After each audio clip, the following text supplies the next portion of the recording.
अस्सलामुअलैकुम and good morning. अभी हो रहे हैं सुबह के 4:30 और आज हम जाएंगे London.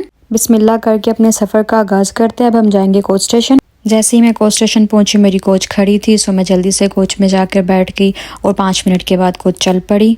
Now we are on motorway going to London. ये क्लिप रिकॉर्ड करने के बाद मैं सो गई और जब मेरी आंख खुली तो हम लंदन पहुंच चुके थे। सोना बहुत ज़रूरी था क्योंकि Birmingham to London 3 to 4 hours का ट्रैवल है। ये बाई कोच था and by train 1 hour 30 minutes almost लगते हैं, लेकिन ट्रेन की टिकट एक्सपेंसिव होती है, सो मैं कोच यूज़ करती हूँ। सब हम आ गए हैं कोच स्टेशन से बाहर एंड जा रहे हैं अंडरग्राउंड ट्रेन स्टेशन की तरफ। जो लोग लंदन रहते हैं उनको तो अंडरग्राउंड ट्रेन स्टेशन का पता है और जिनको नहीं पता उनको मैं बता देती हूँ।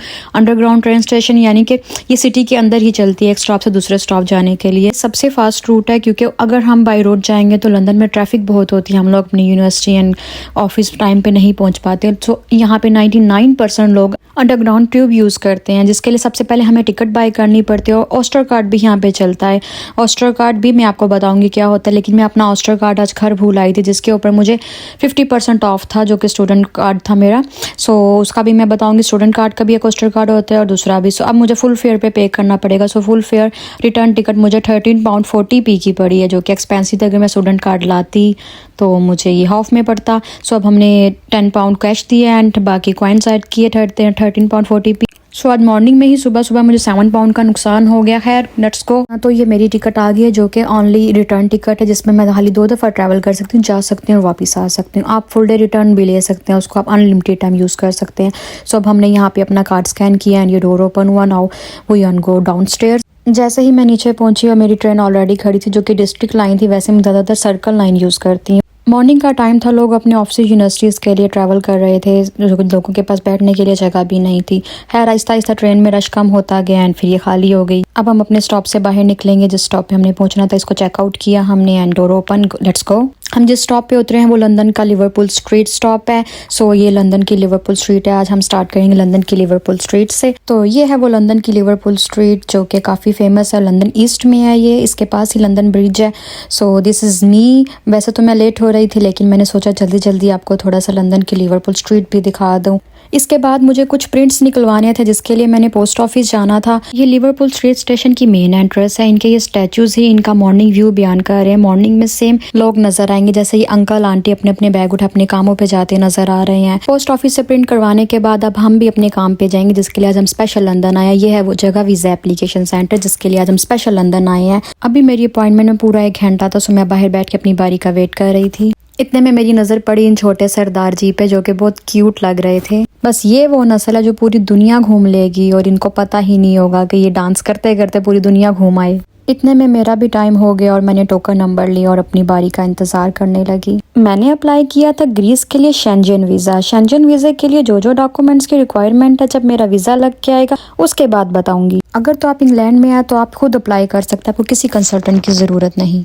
मैंने अपनी फ़ाइल जमा करवाई, फिंगरप्रिंट्स दिए, visa application fees the and मैं आ गई बाहर। इस पर जो एक्सपेंस आया, जो डॉक्यूमेंट्स रिक्वायर्ड थे, उसके लिए मैं एक प्रॉपर वीडियो बनाऊंगी। बस फिर बाहर निकलने के बाद मेरी इस ऑफिस पे नज़र पड़ी। हाँ जी, ये वही ऑफिस है जो हम फिल्मों और ड्रामों में देखते रहे हैं। और अब लिवरपूल से हम गुजरते हुए लंदन ब्रिज की तरफ जा रहे हैं। आज वेदर बहुत प्यारा था और बारिश हो रही थी रिमझिम रिमझिम।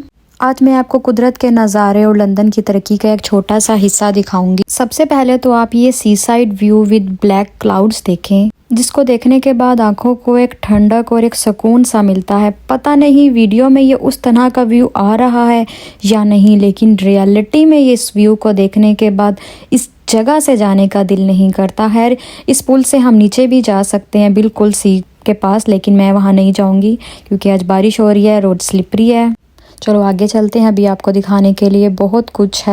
आज वेदर ने इस व्यू को और ज़्यादा खूबसूरत बना दिए, जो साथ रिमझिम बारिश है ना। I love rain. तो अचानक से मेरी नज़र पड़ी इस टाइटैनिक की छोटी सिस्टर के ऊपर, जो कि मैं आपको पास जाके ज़रूर दिखाऊंगी। और ये सेकंड आप उबर बोट देख रहे हैं, इसको आप अपनी ऐप के ज़रिए भी बुक कर सकते हैं। मैंने तो अभी तक इसमें बोटिंग नहीं की, लेकिन जिनको बोटिंग का शौक है उनके लिए। एंड इसके प्राइस अभी मुझे नहीं पता, जब मैं बोटिंग करूंगी मैं ज़रूर बताऊंगी। तो अब हम आ गए हैं टाइटैनिक की छोटी सिस्टर के पास। वैसे असल टाइटैनिक कितना बड़ा होगा, जिसको दुनिया का सबसे बड़ा बहरी जहाज माना गया था, लेकिन असल में ये एक टूर बोट है जिसको यहाँ पर गो ऑन बोट के नाम से जाना जाता है। इसकी टिकट आप ऑनलाइन परचेज कर सकते हैं, जिसकी प्राइस £75 है। ये आपको London to Belfast to London लेकर जाएगी, जिसमें 30+ साइड टूर्स होंगे। अगर आप इसकी कंप्लीट इन्फॉर्मेशन लेना चाहते हैं तो इसकी वेबसाइट पे चले जाएं, जो कि गो ऑन बोर्ड के नाम से है। चलो अब सबसे पहले नाश्ता करते हैं, क्योंकि सुबह का कुछ नहीं खाया। तो सबसे पहले मैंने हलाल फूड शॉप ढूंढी जिसका नाम चिकन हट था। आफ्टर ब्रेकफास्ट जब मैं बाहर निकली तो मेरी एक नज़र इस खूबसूरत प्लेस पर पड़ी, जो कि बहुत अट्रैक्टिव थी। जिसके अंदर आने के बाद मुझे पता चला कि ये एक कैफ़े एरिया है। ये बोट अगर पाकिस्तान में होती तो सोचें इसका क्या हाल होता है। इस टाइम 10 बच्चे इसके ऊपर छलांग लगा के चढ़े हुए होते, और 100 में से 80 के माँ बाप ने तो उनको मना भी नहीं करना था, और ठीक 6 महीने बाद इस बोट का बेड़ा गर्क हो चुका होता।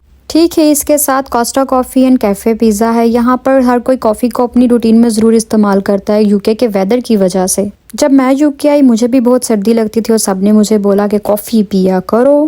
यहाँ से बाहर आते साथ ही 1 मिनट की वॉक के ऊपर ये स्ट्रीट है। अब जो जगह मैं आपको दिखाने जा रही हूँ वो मेरी सबसे फेवरेट जगह है। मैं जब लंदन आई हूँ इस स्ट्रीट के अंदर मैं ज़रूर आती हूँ, और इस स्ट्रीट की सबसे अच्छी बात यह है इसके एक साइड पर लंदन ब्रिज है, अगर आप इसके सेंटर में खड़े होकर देखेंगे, और इसके साथ ही दूसरी साइड पर ये ग्लास डायमंड बिल्डिंग है, जो कि इस स्ट्रीट की खूबसूरती को 4 चांद लगाता है। सच में आई लव दिस प्लेस। बस अब जो जगह मैं आपको दिखाने वाली हूँ, इसको देखने के बाद शाहरुख खान का वो डायलॉग याद आ जाता है, लंदन की बात ही कुछ और है। बड़े बड़े लोग, बड़ी बड़ी बातें, बड़ी बड़ी सड़कें, बड़ी इमारतें। हाँ, तो वो बड़े लोग ये हैं जिनके कुत्ते भी स्पेशल पेट्स फूड खाते हैं, और जिन इमारतों का शाहरुख खान बता रहा था वो इमारतें ये थी, बड़ी बड़ी इमारतें। असल में तो शाहरुख खान के डायलॉग्स अब समझ में आए हैं। इन बिल्डिंग्स को देखने के बाद आपको लगेगा कि एक आर्टिफिशियल व्यू है, बिल्कुल यकीन नहीं आता एक रियलिटी है, लगता है कोई सीनरी रखी है किसी ने, लेकिन ये सच में बहुत खूबसूरत है। जिस जगह पे मैं खड़ी हूँ एक साइड पे ये बिल्डिंग और साथ ही सामने ये लंदन ब्रिज का व्यू बहुत ही खूबसूरत लगता है। खूबसूरती के साथ इस जगह को जो चीज़ पुरसुकून बनाती है वो ये समंदर है, ये सी साइड व्यू, और ये सी साइड पे चलने वाली ठंडी हवाएं। पहले हम इस टाइटैनिक की अपोजिट साइड थे, नाउ हम इसकी दूसरी साइड पर हैं। अगर तो लंदन ब्रिज के ऊपर से व्यू देखो तो वो डिफरेंट है, लेकिन जो व्यू असल में जिस जगह पे मैं खड़ी हूँ यहाँ से जो व्यू आता है आई थिंक वो लंदन ब्रिज के ऊपर से भी नहीं आता, क्योंकि जिस जगह मैं खड़ी हूँ यहाँ राइट लेफ्ट दोनों साइड देखोगे तो एक डिफरेंट व्यू है। राइट साइड देखोगे तो पूरा लंदन ब्रिज आपको नजर आएगा, लेफ्ट साइड देखोगे तो ये आपको ग्लास बिल्डिंग्स नजर आएंगी जो बिल्कुल आपको आर्टिफिशियल लगेंगी। अब तो बोलना बनता है दिस इज लंदन बेबी। बचपन की तरह आज भी इसको बाय बाय करते हुए यही ज़हन में आया कि इसमें बैठे हुए लोग हमें देख रहे होंगे, और ये तो हमें लिए बगैर ही गायब हो गया। माहौल और मौसम दोनों को एंजॉय किया, कुछ देर आराम किया और फिर आगे बढ़ गए। अभी तक तो जो लंदन ब्रिज में आपको दूर से दिखा रही थी, अब हम उसके ऊपर आ गए हैं। तो अब हम उसी लंदन ब्रिज के ऊपर हैं, जिसको देखने के लिए लोग लाखों नहीं करोड़ों रुपए लगा के आते हैं। ये जो सामने आप ब्रिज की बिल्डिंग्स देख रहे हैं, आप इसके अंदर भी जा सकते हैं। इसके अंदर आई थिंक म्यूजियम बताया जाता है, मैं अभी तक गई नहीं हूँ, लेकिन इंशाल्लाह मैं नेक्स्ट टूर में ज़रूर जाऊँगी। एंड इसके अंदर जाने के लिए टाइमिंग एंड टिकट्स हैं, and tickets I think student की 6 to 7 pound and normal person की 10 to 12 पाउंड्स के अराउंड अबाउट है। मेरी वापसी की कोच की टिकट भी बुक होती है, क्योंकि मैं रिटर्न टिकट साथ ही लेती हूँ। सो मेरी 5 बजे की वापसी की कोच की टिकट है। सो अब हम ट्रेन स्टेशन की तरफ आ गए हैं। हमने यहाँ से विक्टोरिया कोच स्टेशन के लिए जाना है।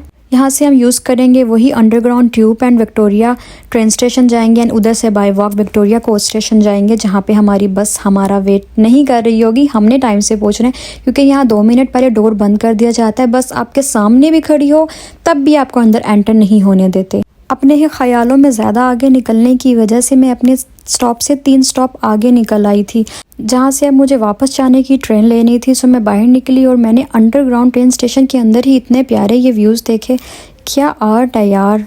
उसके बाद मैं विक्टोरिया ट्रेन स्टेशन पर पहुंची, जहां से मैंने ये क्रैकर्स देखे और मेरा दिल करता था सब ले लूँ। खैर मैंने ये 2 फ्लेवर्स लिए एंड फिर मैं कोच स्टेशन चली गई, जहां जाके मुझे पता चला मेरी कोच 15 मिनट डिले है। सो मैंने कॉफ़ी बाय की एंड अपनी कोच का वेट करने लग गई। अभी भी कोच में 15 मिनट्स का टाइम था, लेकिन लोगों ने पहले से ही क्यू बना ली। मेरा तो रोज़ का ट्रैवल है, सो मुझे आइडिया था कि अभी 10 मिनट हैं डोर ओपन होने में। सो जैसे ही डोर ओपन हुआ अपनी टिकट दिखाई एंड कोच में आकर अपनी सीट पर बैठ गई, हमेशा की तरह विंडो सीट सबसे पहले। Now going back London to Birmingham. आज का टूर यहाँ ख़त्म होता है। मिलते हैं नेक्स्ट व्लॉग में, तब तक के लिए अल्लाह हाफिज़।